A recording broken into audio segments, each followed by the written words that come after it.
पुणे शहरामध्ये भिडेवाडा येथे क्रांतीज्योती सावित्रीबाई फुले राष्ट्रीय स्मारक हे आपल्याला उभारायचं आहे.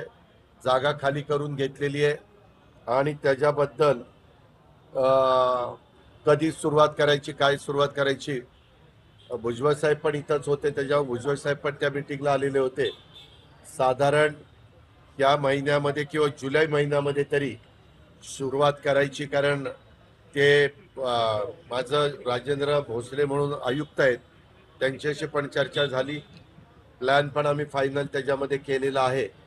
आणि तेही बरेच दिवस सगळ्यांचं म्हणणं होतं की जिथं पुण्य आपल्या क्रांतीज्योती सावित्रीबाई फुले यांनी पहिली मुलींची शाळा सुरू केली, तिथं पुढच्या पिढीला पण एक आठवण म्हणून एक चांगल्या पद्धतीनं स्मारक करायचं राज्य सरकारने ठरवलेलं होतं. त्याला विलंब लागला, पर सुप्रीम कोर्टापर्यंत मॅटर गेली जागा ताब्यामध्ये घेण्याच्या करता.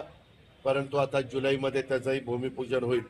तसंच पुणे, तिथं आम्ही शाळा नाही, कारण शाळेला तिथं बाहेर पार्किंग नाही, काही नाही.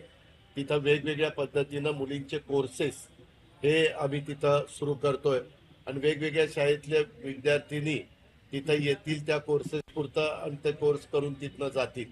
आणि खाली साधारण सावित्रीबाईंचा इतिहास, त्यांनी ज्या पद्धतीनं केलेलं काम वगैरे, अशी सगळे छोटं म्युझियम आणि त्याच्या संदर्भात एक असे छोटं 50 लोक बसू शकतील असं छोटं ऑडिटोरियम, की जेणेकरून कशा पद्धतीनं त्यांनी काम केलं, हिंदी, इंग्रजी आणि मराठी असं त्याच्यामधलं संभाषण तिथं लोकांना ऐकायला मिळेल. तसंच पुणे शहरातील महात्मा फुले वाडा आणि क्रांतीज्योती सावित्रीबाई फुले स्मारकाचा विस्तार त्याच्याही बद्दलची चर्चा त्या ठिकाणी झाली. ती चर्चा होत असताना साधारण 200 कोटी रुपये कदाचित जमीन ताब्यामध्ये घेण्याच्या करता तिथं लागणार आहे. आयुक्तांना आणि संबंधित अधिकाऱ्यांना तिथल्या लोकांशी चर्चा करायला सांगितली. तिथं दोन प्रश्न आहेत.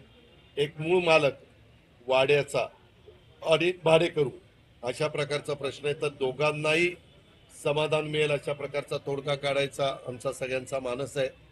आणि तशा प्रकारची या बजेटमध्ये तसं तरतूद करता येईल अशा प्रकारचा आम्हा लोकांचा प्रयत्न महायुतीचा राहणार आहे. तोही निर्णय आज आम्ही घेतला आणि क्रांतीवीर लहुजी वस्ताद साळवे ज्याचं भूमिपूजन स्मारकाचा राज्याच्या प्रमुखांनी आणि मी आणि देवेंद्रजी पण त्या कार्यक्रमाला होतो. फायलिंगचं काम सुरू झालेलं आहे. 550 फायलिंग घ्यायचे, 55 झालेले आहेत. परंतु त्याच्यात आता कुणीतरी एक पत्र दिले की ही जागा आमचीच आहे. वास्तविक आपण 85 का 87 कोटी रुपये देऊन जागा ताब्यामध्ये घेतलेली आहे. त्याच्यामध्ये ते सगळं आता पुन्हा सर्च करायला आपण सांगितलेलं आहे.